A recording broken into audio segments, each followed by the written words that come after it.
Olá, pessoal, tudo bem com vocês? Espero que sim. Sejam bem-vindos a mais um podcast da LEMES, a nossa Liga Acadêmica de Estudos Multidisciplinares em Saúde, aqui do Unisalesiano Araçatuba. Meu nome é Pablo, eu sou acadêmico do curso de enfermagem e atual presidente da Liga.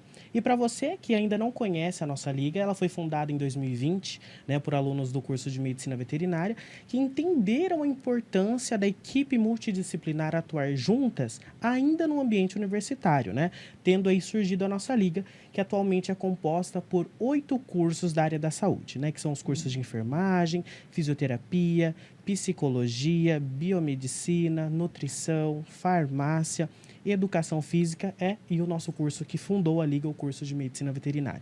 Então é muito importante essa interação que a gente tem ainda no ambiente universitário, para que quando a gente vá lá para a nossa vivência profissional, a gente já tenha tido essas interações.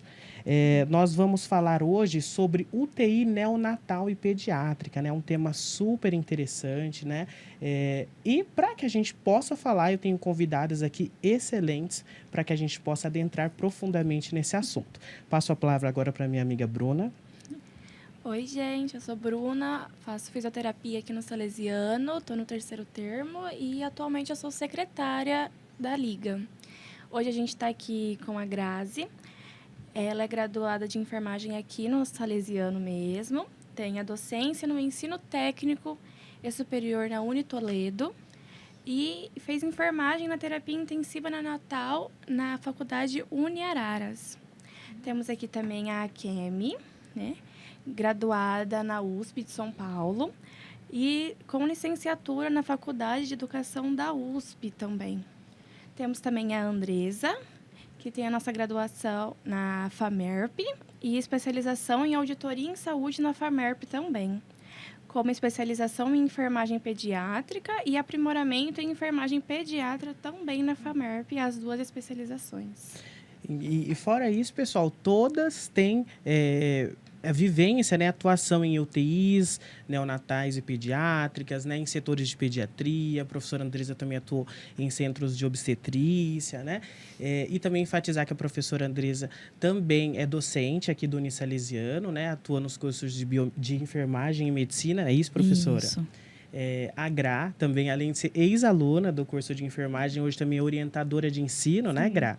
E a gente consegue fazer essa junção das duas, falar rapidinho, que todo o conteúdo teórico que a gente aprende aqui em sala de aula com a professora Andresa, que ministra aí as disciplinas de saúde do recém-nascido, criança, adolescente, a gente vai lá para a prática com a Gra, também nesses setores, Grazi? E a gente também tem a Kemi, nossa convidada também muito especial. Kemi, muito obrigado por ter aceitado. Imagina, foi um prazer. E vou compartilhar com vocês que esse podcast foi idealizado após uma visita na UTI NEL aqui de Araçatuba, na qual eu pude ir com a Grazi e com a Kemi, que conduziu lá brilhantemente. E, pessoal, galera da enfermagem, vou contar um segredinho que eu estava ansioso para contar, Grazi? A Kemi, pessoal, ela se formou lá na USP. E ela foi aluna da Wanda Horta, Para quem é da enfermagem, entende a relevância e importância dessa profissional para nós. Ela foi criadora de teorias que a gente utiliza hoje para se formar, né, Kemi? Das necessidades humanas básicas. Foi introduzida por ela. Ela é a única enfermeira com doutorado, doutora Wanda Horta. Olha aí, que privilégio. Foi a última turma, Kemi? Foi a última turma, porque logo em seguida ela veio a falecer. Entendi. E também teve aula com Drauzio Varela, Kemi? A Kemi é famosa, gente. A gente vai conhecendo ela ao longo do nosso podcast. Pessoal, então falando de equipe multidisciplinar, para que a gente já comece sanando essa dúvida. A galera, nós sabemos que a categoria da enfermagem é um grande contingente ali, seja em vários setores da saúde, mas na UTI NEL, o que acontece não é diferente de outros setores, é que a gente tem vários profissionais que atuam lá. Eu gostaria que vocês começassem falando um pouquinho de quais profissionais atuam lá, quais são essas equipes. Então, a gente, na UTI neonatal, primariamente, começou com a equipe médica e a equipe de enfermagem, Só que houve a necessidade, de ter outros profissionais ali para ajudar no atendimento, daquela criança ou daquele bebê prematuro. E aí foram introduzindo os outros profissionais. Nós tivemos um ganho, né, em 2010 com a RDC7, que ela fala sobre os requisitos mínimos para funcionar uma UTI. Né? Isso, tanto UTI adulto, né, quanto UTI infantil e pediátrica. E lá, né, fala da obrigatoriedade, sim, né, da equipe médica, equipe de enfermagem 24 horas, só que também cita a importância da equipe de fisioterapia, né, por 18 horas. Né? Então, aí acho que talvez foi o começo da gente conseguir agregar as outras equipes, né, dentro da UTI. Então, falando na prática, eu tive essa oportunidade, né, de vivenciar isso, né, onde quando eu comecei, a gente tinha só equipe médica, equipe de enfermagem, né, onde o médico avaliava o paciente, fazia prescrição, avaliava, né, os exames, e a enfermagem cuidava e fazia tudo que era necessário. Né? A fisioterapia atendia, só que passava lá, atendia o paciente e não ficava lá.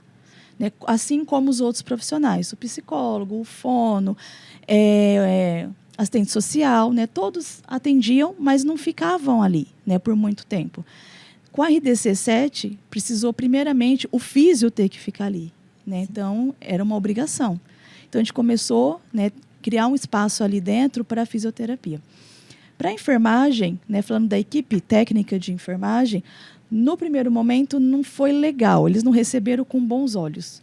Por quê? O que eles estavam fazendo, algumas coisas, né, a fisioterapia começou a fazer, porque era atribuição da fisioterapia.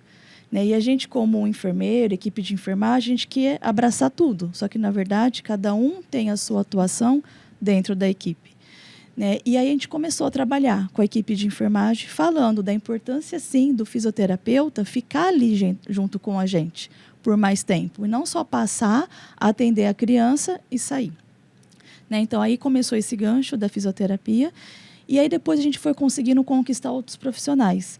Né? Na época, a fono ela era terceirizada e aí sentiu a necessidade de contratar uma fono para atender essas crianças. Então, ela começou a ficar mais dentro da UTI também, né? Principalmente na parte do aleitamento materno, transição, né, da alimentação de sonda para aleitamento materno.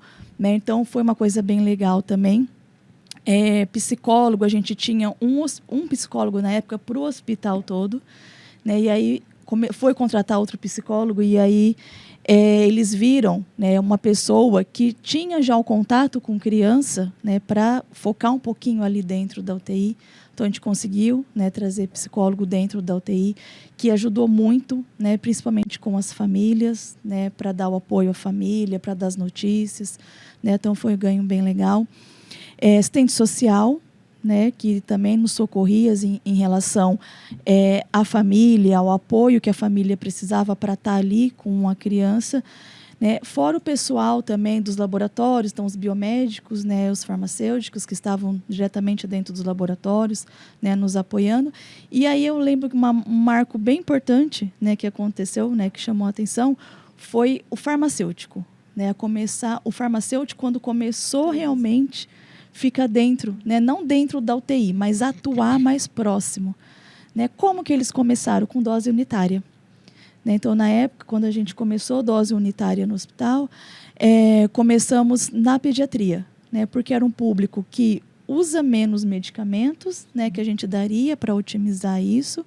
E aí começou a ter avaliação da prescrição médica, discussão, né? E eles prepararem a dose unitária.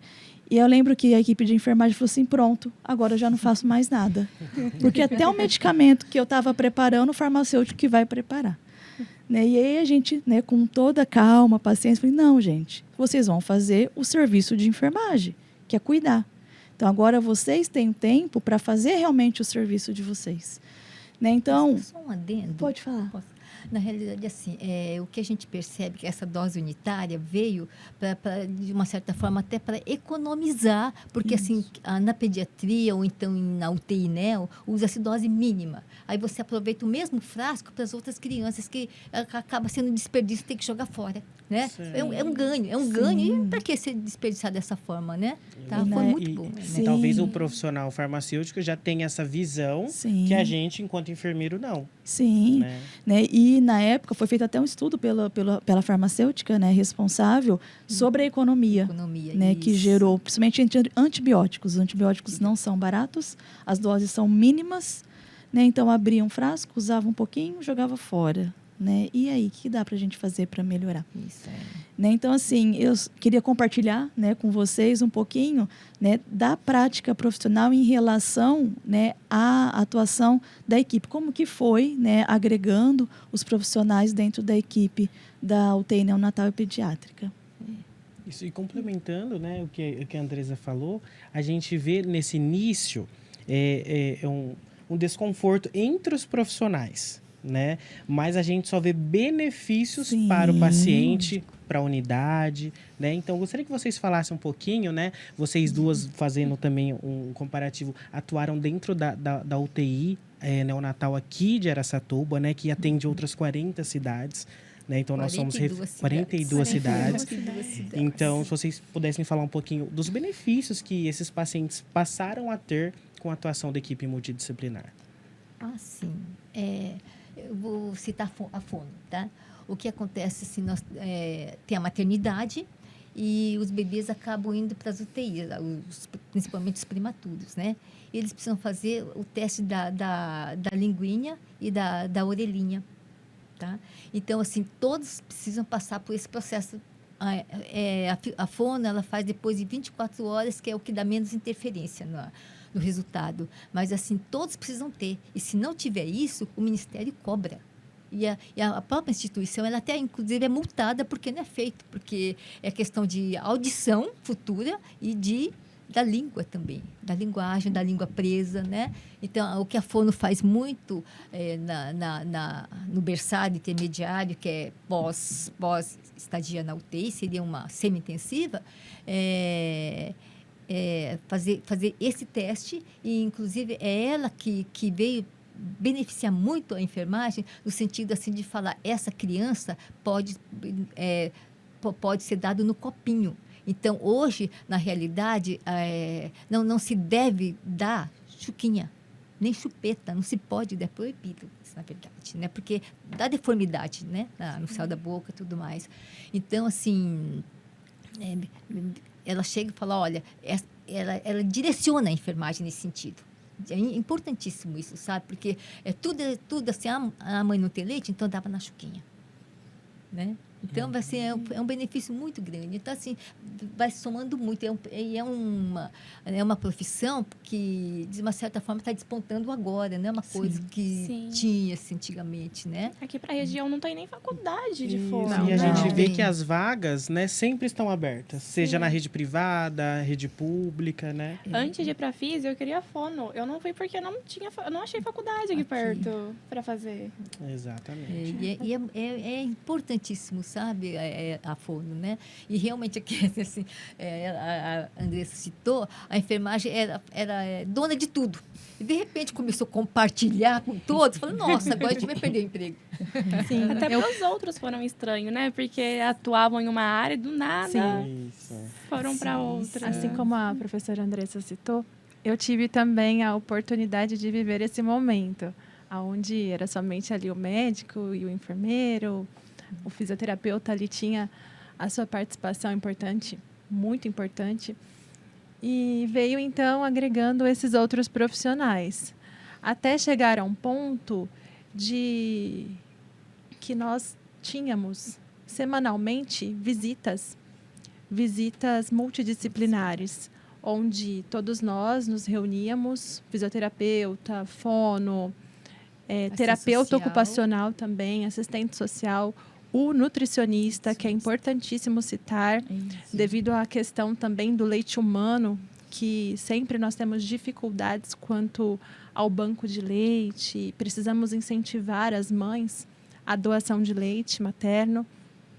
E com isso, cada um ali com a sua contribuição diante do leito do paciente, ali na frente, vendo as necessidades, o que ele precisa.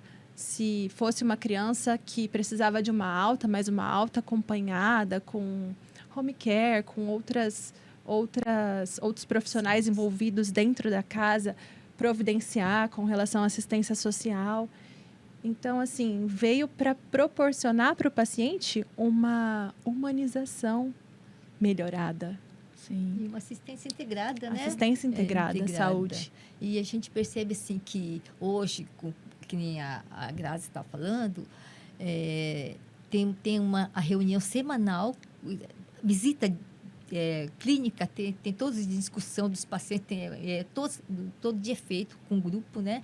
Mais de enfermagem, dos estudantes de medicina, tá? E ver que conduta vai se tomar, né? Junto com o chefe. E nisso a gente percebe assim que depois que começou a ter uma vez por semana a equipe participar, os médicos também começaram a observar que não são só eles, que tem toda uma equipe. Quer dizer, foi bom para todo mundo. O beira-leito é extremamente importante. Isso. E a gente vê que quando a gente ainda tem um paciente neonatal ou um paciente pediátrico, não é só ele. Tem ele ali dentro, mas a gente tem uma família lá fora. É um conjunto. Né? E a gente precisa de diversos profissionais para atuar. E isso é muito interessante, uma vez que também a gente vê essa atuação multidisciplinar que vem lá da atenção básica. Né, do nível primário de atenção à saúde, a gente segue aí por todos os níveis de atenção, que é de extrema importância, né? E a gente também falamos em um outro podcast que a gente fez sobre também as equipes interdisciplinar, equipe transdisciplinar, que a gente está caminhando para chegar lá, né? A gente ainda não chegamos, né? Em maioria das unidades, mas a gente está caminhando para chegar, e eu acredito que daí só virão vantagens para os pacientes e até para nós, né? Esses dias a gente estava fazendo estágio também e nós observamos que, por exemplo, o carrinho de emergência, que era uma atribuição do enfermeiro, fazer conferência. Hoje em dia, em muitos locais, já é atribuição da farmácia fazer esse tipo de serviço, né? E aí a gente vê também como esses profissionais vão tendo outras autonomias, assim como nós também temos em outras áreas, e de fato a gente parar para pensar que, poxa, está mais relacionado à farmácia do que à enfermagem. Exato. Né? Só complementando, né, eu também tive oportunidade, né, de participar dessas visitas multidisciplinar dentro de UTI. E, assim, é muito bom, né, para nós, tem o nosso crescimento profissional, porque a gente consegue enxergar, né, um pouquinho do lado do outro profissional também. E também muito bom para o paciente. Porque o que a gente percebia antes? Cada profissional vai fazer a sua parte para aquela criança. Só que ninguém sabe o que o outro está fazendo. A partir do momento que a gente conversa, a gente consegue entender o que o outro precisa fazer, até onde a gente consegue ajudar. Então, acho que tem muito benefício. A gente consegue ter uma recuperação mais rápida da criança, talvez, uma alta mais trabalhada, né? Uma criança mais preparada para ir em casa, uma família também mais preparada. E eu acabei esquecendo, né? A Grazi comentou, depois eu lembrei, não falei, da Nutri. Né? Então, é importante, né, a Nutri também, e também tivemos a participação da Nutri lá dentro, principalmente em relação ao leite materno. Que ela falava assim, Andresa, acabou o leite materno, o que a gente faz? Né? Vamos tentar em tal lugar? Então, a gente ia, conversava com a mãe, ia tentar tirar. Né? Então, também teve bastante conversa com a nutricionista em relação, principalmente ao aleitamento materno. E aí, quando precisava usar fórmulas, né? Às vezes a gente precisa abrir mão de usar algumas fórmulas, a gente ia conversando, né, e ajustando junto com a equipe médica, com a equipe de nutrição. E fazendo um merchan rapidinho, né, que a gente faz alguns merchans às vezes. A professora Andresa falou do aleitamento e nós temos, pessoal, um podcast, né, sobre agosto dourado, né, mês da amamentação, que nós gravamos, eu e a professora Andresa, que está disponível no canal da Lemes e também no canal do Unisalesiano, tá? Que a gente fala um pouquinho e lá a gente fala profundamente sobre esse assunto para vocês que têm interesse em acompanhar. Diante dos profissionais citados aqui, eu gostaria de ressaltar a importância do técnico de enfermagem. Muitas vezes nós, como enfermeiros, nós temos muitas atribuições com relações a protocolos, né? Papéis no geral que nós precisamos ali deixar tudo feito corretamente. E eles, muitas vezes os pais, eles se abrem muito mais com eles, por estar ali diretamente, abrindo ali todas as suas necessidades, as suas dúvidas, os seus medos. Porque eu falo assim, uma gestante, quando ela está grávida, ela idealizou um pós-alta. 2 dias de hospital, estarei na minha casa. E quando ele nasce prematuro? Muda tudo. Ninguém contou isso para ela. Não esperava, né? Não espera. Não esperava. É aquele famoso baque, né? Que... Então, é extremamente importante. Elas trazem para nós. Mãezinha, tal mãezinha, está assim, assim, assim. Na verdade, acho que existe uma identificação da mãe com o técnico de enfermagem, porque elas que dão banho, elas que cuidam, né? Como se fosse uma segunda mãe. Sim. Sim. Né? É bem assim mesmo. É muito... E, por exemplo, eu tenho aqui a Bruna, que é da FIS, eu sou acadêmico de enfermagem, para que o pessoal também tenha, para que possa sanar essa dúvida que muitas pessoas têm, para começar também que a área NEL é uma área mais complexa de atuação. Né? É uma área que, assim, né? Para enfermagem e também eu acho que para os outros profissionais, realmente a gente vê pessoas que realmente gostam muito, mas é uma área difícil, vamos falar a verdade, né? De atuação, porque é tudo mais complexo, né? Então a medicação ela tem que ser mais rigorosa, esse acompanhamento. E existem requisitos que os profissionais têm que ter para atuar nessas áreas? Ou essas capacitações elas surgem depois do ingresso? Como é que funciona? Depois do ingresso. Depois do ingresso, realmente a gente vê quem se adequa, né? Porque não são todas. Então, porque é uma profissão nossa que nós somos mães, mulheres, só tem mulheres, né? Grande maioria. Não tem homem de enfermagem, não tem. Então, assim, é uma identificação. A gente se identifica com as mães, então acho que o sofrimento é muito maior. E o que eu falo, mesmo para os funcionários, assim, para elas, assim, que eu percebo que quem fica na neonatal são técnicos, tem que ser só técnicos, tá? E que eles são especiais. A gente percebe-se o carinho com que elas se colocam mesmo na posição de mãe. Essa é a verdade, né? É porque a mãezinha deles não tá ali para dar o que eles precisam, né? Acabou de nascer, que é o colinho da mãe. Sente aquela falta. Sim, Na grande maioria, essa atribuição é feita pela equipe que está ali, de enfermagem, de físio, isso. Né? E fora que o bebê, quando ele nasce, dificilmente ele fica uma semana. Eles tem bebê que está lá faz 1 ano e pouco. Né? Então, assim, e começa até a pegar esse amor, é impressionante, começa a gostar, depois fala assim, a gente não vai deixar embora, não. Né? É porque é bom, isso é bom pra gente, né? É sofrido depois que vai embora, é sofrido, todo mundo fica meio assim, né, Grazi? Sim, né? com certeza. Mas a gente se apega, né? Contando uma experiência também própria que a Grazi é testemunha, né? Na primeira semana, né, de estágio desse ano, eu caí lá no setor da pediatria.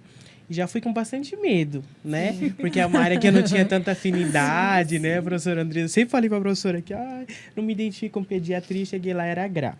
E, gente, eu tenho contato com as mães até hoje. Né, Grazi? De fevereiro. Esse dia até conversando com a Grazi. Fez um Massai, né? Isso. Tive que fazer um Massai do trabalho. E onde que eu fui fazer? Voltei lá na pediatria para fazer. Acompanhei então um paciente que estava lá, sobre o Pauteínel. Depois, né, estava nessa de descer de novo. E eu super preocupado com o paciente. Então, a gente vai se apegando, né?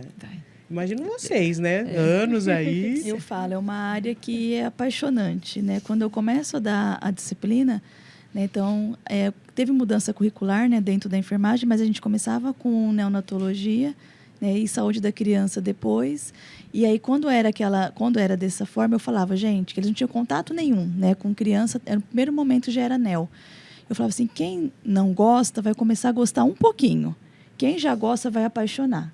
Né? E realmente, né? Então, depois o pessoal que vai para o estágio vem e me conta, nossa, eu fui na maternidade, eu visitei a UTI, é bem legal mesmo, estou gostando. Né? Então, assim, até quem não gosta, começa a gostar um pouquinho, né? Porque é apaixonante. Assim, eu fazia os procedimentos lá e já vinha correndo contar para a Andresa aqui na aula, né? A gente visitou, são 2 UTIs, né? Os que tem aqui, né? Visitamos uma lá em cima e a Kim comentou que tinha outra lá embaixo e eu estava... lá próximo, quando ela passou, eu falei, aqui, a gente não poderia dar uma entradinha? E ela, vamos lá, apresentou também. Então, desperta a curiosidade, sim, né? Sim. Quando a gente vai para a prática em si. Sim. Quer ver, Pablo, quando você tem um paciente desde o nascimento prematuro, e você acompanha, porque ocorrem, né, algumas internações por diversos outros fatores, né? E aí você vê ele com 2 anos, com 3, com 6. E a mãe, ela tem um carinho. Uma gratidão, que não tem né? explicação. É gratidão. Sim, eles lembram muito de nós. Né? Às vezes a gente lembra, né, da mãe, mas assim não consegue lembrar tudo de tanta história, né? Por mais que a gente, né, atendeu a criança, tudo mais, às vezes a mãe muda, né? Porque a mãe quando está dentro do bebê dentro da UTI neonatal, ela tá chateada, ela tá sofrendo, né? Depois a gente encontra ela lá fora, até a gente conseguir, né, lembrar, mas eles lembram da gente. Né? Teve um caso dos bebês prematuros gêmeos, né, que eu lembro de ter atendido na UTI. E depois não tive mais notícia. E aí passaram alguns anos, eu vi o pai, porque o pai, a gente às vezes lembra mais quando o pai é participativo, porque o pai sempre vai estar da mesma forma. Eu falei, gente, acho que eu conheço aquele pai. E aí depois eu vi as crianças. Né? Então, cuidamos da criança prematuro, depois eu vi as crianças já estavam com 4, 5 anos. E aí, quando a mãe me viu, ela falou, não acredito que eu estou te encontrando. Né? Eu lembro, você fez tal coisa com meus filhos, você deu banho de tal jeito, né? Você me ensinou. Então, assim, a gente fica marcado. Né? Então, é gostoso isso para nós também, ver esse retorno. Né? Isso, todos os profissionais que estão trabalhando ali, né? Não só a equipe de enfermagem, né? Todos que estão envolvidos acabam tendo um contato mais especial com essa família. Cria um laço muito grande. Sim. E são pelas pequenas coisas, viu? Sim. São coisas assim que, sabe, né? Pequenas coisas que mais marcam elas. Pelo cuidado, né? Vem da uma- pessoa ali cuidar do seu filho. Uma palavrinha que você faz muda totalmente, sabe? É gratificante. Sim. Exatamente. E falando agora um pouquinho, que a gente falou dos procedimentos, né, que são ainda mais complexos com esse público, né, a Kemi comentou, né, em uma palestra que a gente assistiu com ela e também lá, a questão da glicose, de poder ser utilizada para alguns procedimentos dolorosos, né? Sim. Você poderia falar mais um pouquinho para a gente? Na verdade, assim, o que acontece principalmente com os bebês, e a glicose é válido até 6 meses de idade, tá? Então, assim, um procedimento doloroso faz com que ele sente dor, né, lógico, e estresse o bebê. E uma das razões, assim, de ter sangramento cerebral é exatamente o estresse. E uma das coisas que a gente faz muito lá é assim, pega sacarose a 24%, tá? Ou então a glicose a 10%. E pinga algumas gotinhas na boca do bebê antes do procedimento doloroso, antes de funcionar um acesso, poder pegar uma veia. E espera 2 minutinhos, tá? E esse efeito vai fazer por 10 minutos. Então, a gente tem um prazo de 10 minutos para fazer esse procedimento de colher sangue, assim. Mas, assim, por quê? Porque a glicose, o açúcar, né? Ou a sacarose, ela libera um hormônio do prazer, chamado endorfina. Mas é impressionante. A primeira vez que eu fui fazer um curso, e eu voltei lá e falei para uma técnica de enfermagem que colhia o sangue, que era do laboratório. Falei, espera um pouquinho. Eu dei um pouquinho de glicose e o bebê ficou lá paradinho. Ela ficou paralisada. Ela falou assim, o que você deu para ele? Dopou, né? Dopou. O que você deu para ele? Ele falou assim, glicose. Eu falei, não acredito aqui. Ela ficou encantada. Ela ficou tão encantada, gente, que eu fiquei emocionada porque ela começou a chorar, a técnica de enfermagem. Começou a chorar. Sim, é um grande benefício, né, que a gente tem para a criança. É uma coisa simples, né? A gente fala de novas tecnologias, é uma nova tecnologia, né, que não envolve grandes equipamentos. Né? Quando a gente fala de tecnologia, a gente pensa em equipamento. Isso não é um equipamento, mas é uma forma, né, da gente conseguir dar um bem-estar para a criança. Né? Então, assim, é gratificante mesmo. Eu tive a oportunidade, né, também de fazer esse procedimento, né, de glicose antes de procedimentos invasivos.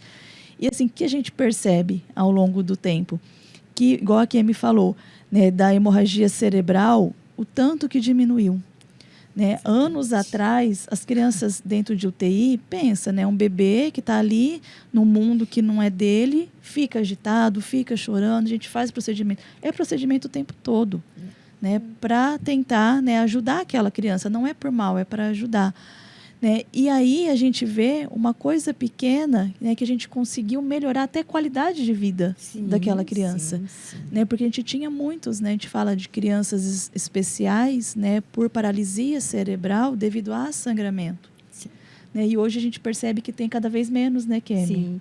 Antes essa era normal ter sangramento de grau 3 e grau 4, que são essas crianças que ficam toda hipertônica, coisa assim, que a gente percebe, né? É nítido, né? Fica camada.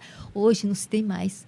Hoje, assim, tem de grau 1 até grau 2 só, que é reversível. Que é reversível. Mas quantas coisas também evoluem muito, ó, pequenas coisas, tá? Assim, que a gente pensa em dinheiro, que coisa que vai sair caro o procedimento, não. Assim, o fato de falar baixo lá dentro, de deixar repouso, ter agrupamento de cuidados que a gente mexe, faz tudo o que tem que fazer, depois deixa durante 2, 3 horas ela em repouso, sem mexer, sabe? Não ficar batendo em incubadora. A própria temperatura também da A temperatura, sala. isso, tudo isso. O fato de realmente, sim, o fato de falar baixo é importantíssimo, gente, porque assim, luz acesa, então tem hora do soninho, tudo daquele, sabe? Então, são coisas básicas que todo mundo gosta, né? E a gente Sim. esquece dele, que quer beber. Essa é a verdade. Né? Quando a gente tá doente, a gente se isola, Sim. fica lá Fica deitadinha, quieto. moadinha. A gente não lembra que eles também Sim. estão Sim. sofrendo, estão com dor. É Mas, importante. né, e a gente percebe assim, pelo decorrer do tempo, que depois que a gente começou a fazer tudo isso, esses agrupamentos de cuidados, a humanização seria parte, Sim. né? De cuidados humanizados. Assim, não se tem hemorragia de grau 4, grau 3, não tem. Não tem. Tem por algum outro problema dele, mas não por causa dessas coisas, porque antes era direto, né, Andressa? Sim. Era muito grande a quantidade que tinha.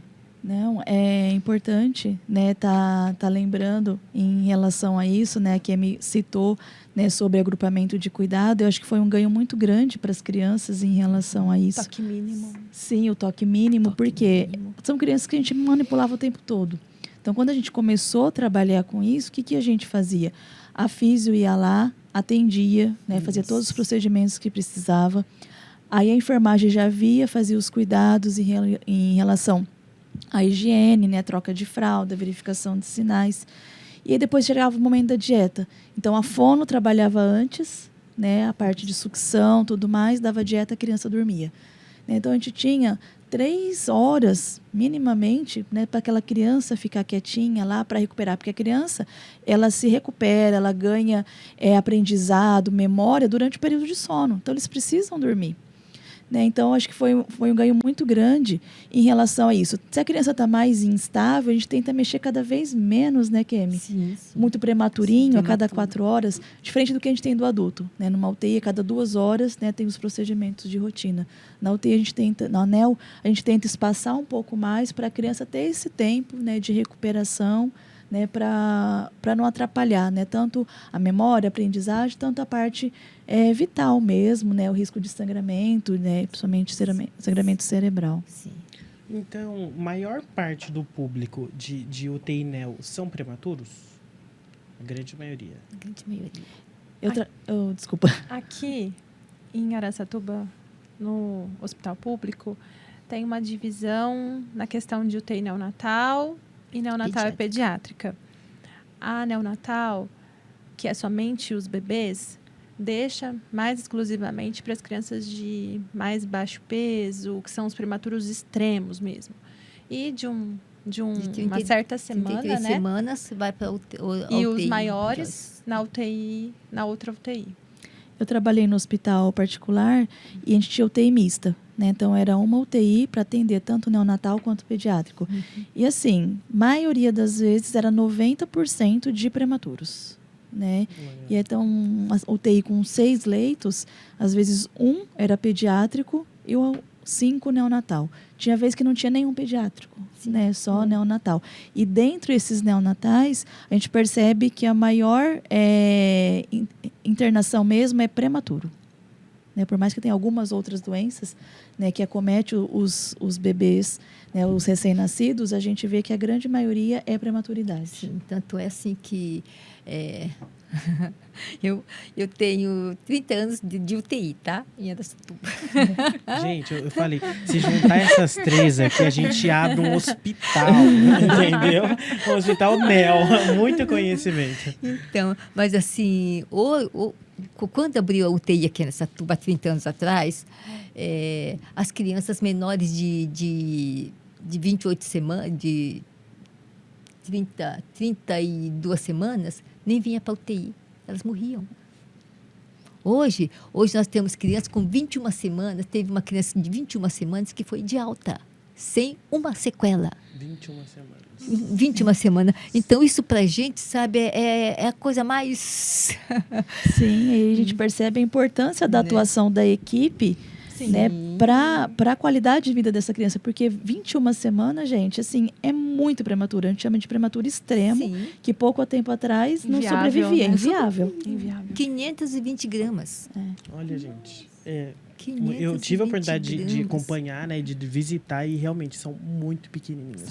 E talvez, que nem vocês acabaram de citar, esse caso de um prematuro de 21 semanas que teve alta, talvez se fosse igual lá atrás, só a equipe médica e de enfermagem, talvez a gente não tivesse sucesso. Sim. Né? Não tivesse esse com olhar certeza. multidisciplinar para essa criança.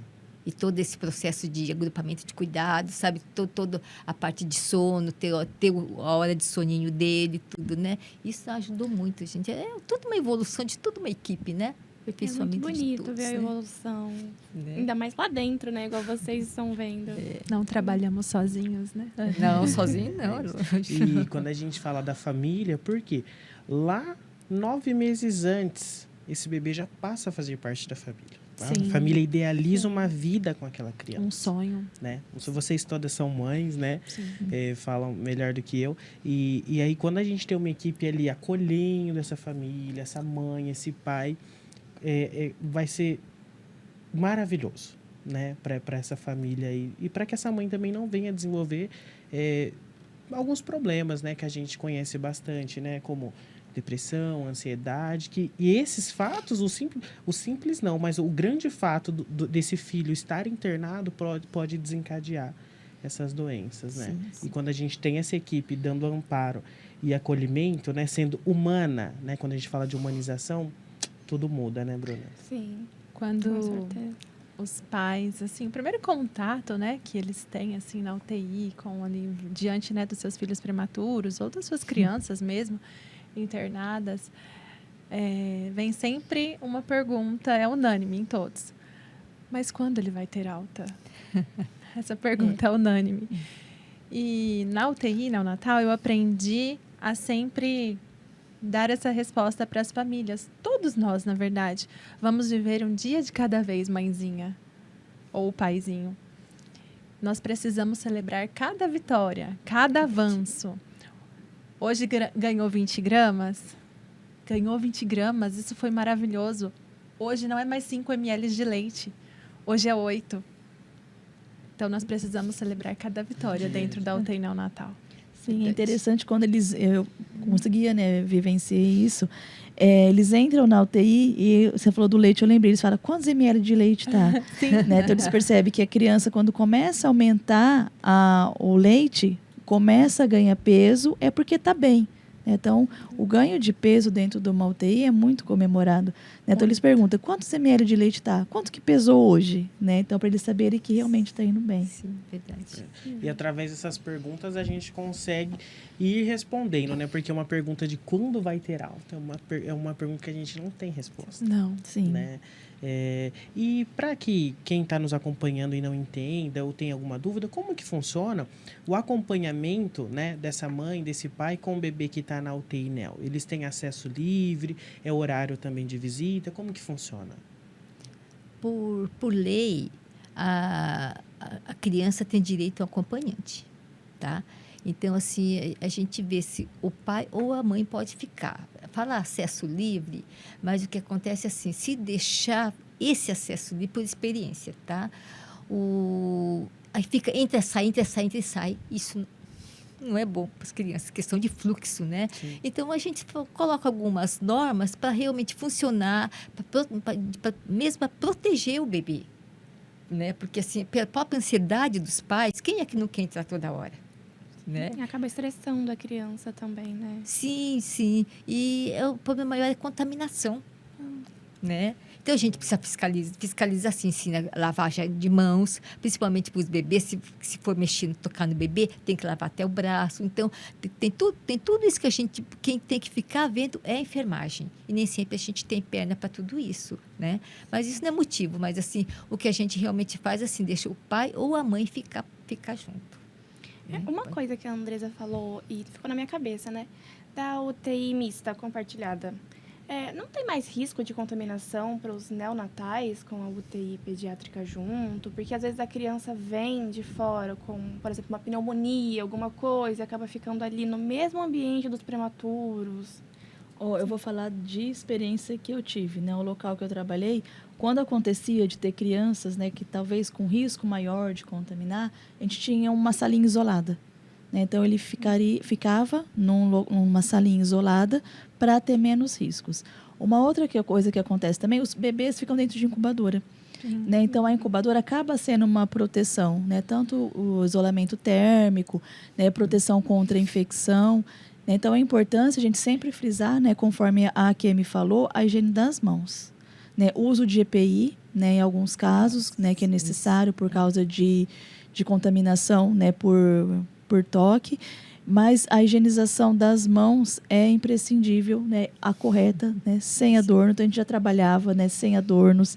Né? Eu falo, quando eu trabalhei em UTI, mesmo que estava frio, muito frio, eu não conseguia trabalhar de mão comprida. Porque a gente tinha que higienizar as mãos até o cotovelo. Né? Então, a gente orienta a equipe, a gente orienta a visita, né? E pega no pé.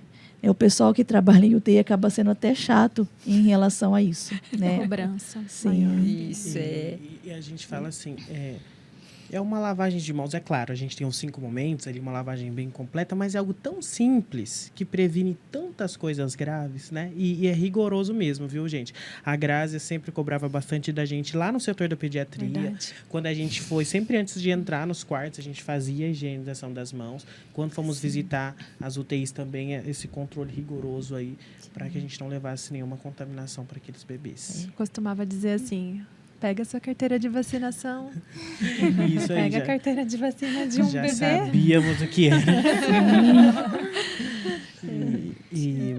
E quando a gente também fala da prematuridade, a gente vê um programa muito conhecido, né, que vem cada vez mais tomando espaço, que a gente fala lá em novembro, mas na verdade a gente fala no ano todo, é importante a gente falar essa importância, né, que é o Novembro Roxo, né? Vocês acredito que já tiveram a oportunidade de atuar nesses programas. Se puder falar um pouquinho para a gente como funciona essas campanhas do Novembro Roxo, que é o mês, né, eu acho que voltado para a prematuridade. Isso.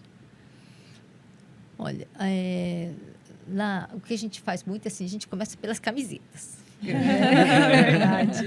Né? Com uns logo legal, sabe? Tipo assim, nascimento antecipado, cuidado redobrado, ou então para amar e ser amado, não é necessário ser grande, sabe? Essas coisas, né? Mas a gente tem, assim, nessa semana tem palestra, a gente chama todas as mães. Toda semana nós fazemos reunião com as mães, tá? Com a equipe multidisciplinar, né? E nesse dia especial a gente monta uma mesa e fala de alguns cuidados, as mães falam de alguns da experiência delas. A gente chama mães de fora também, sabe? Que está sempre mandando recado para a gente, né? Elas vão todas lá, fazem para confraternização. E é importante porque assim, elas veem as outras crianças prematuras, que nasceram prematuras, grandes, né? Elas ficam todas, sabe? Porque percebe que é uma esperança a mais, né? Sim. Sabe? Sim. Então, Por ser no ambiente hospitalar, né? Elas levando o filho que já passou por tudo isso, e as que estão com os seus ali na UTI são convidadas para participar, a esperança, né? Surge. Exatamente. Uma coisa que nós fizemos uma vez, que eu achei que foi bem legal, nós pegamos fotos, né, de bebês colocamos, né, como que ele nasceu, com quantas semanas, né, qual que era o peso, né, e fizemos um resuminho e colocamos foto atual da criança, né, e fizemos essa divulgação realmente para isso, para as outras mães ver que é possível, né. Então foi bem legal, as mães que já, né, não estavam mais lá colaboraram bastante, né, a gente acaba tendo esse contato, então eles colaboraram bastante, né, foi bem legal.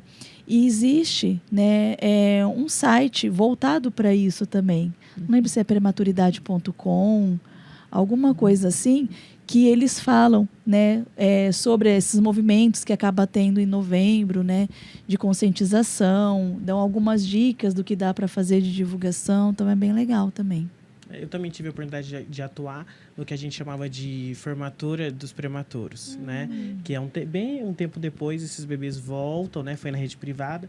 E a gente tem toda essa coloca beca naquela criança, os pais tiram foto. E a família fica muito grata, né? É bastante legal essa participação. Eu gostaria de agradecer vocês, né? Pelo nosso podcast, porque é o que eu sempre falo, todos. Se deixar, ó, a gente fica aqui que perde os limites, né? Mas, professora, muito obrigado mais uma vez, né, por estar aqui com a gente. A Kemi também, muito obrigado por ter... A gente sabe que sua agenda é corrida, mas você conseguiu um tempinho aqui para nós. Eu que agradeço mesmo muito. Gra, muito obrigado por tudo, pela ajuda também aí para a gente conseguir idealizar o dia de hoje. Imagina, quero agradecer a Liga, importantíssimo. Uma liga dentro de uma universidade, incentivando, né, os alunos ao ter neonatal. É um mundo que no estágio, nós não temos estágio lá dentro, né? Devido à tamanha complexidade. Sim. Então, somente o fato de ter esse contato, essas vivências, essas experiências, desperta no aluno que já tem o desejo de atuar nessa área, mais vontade ainda, né?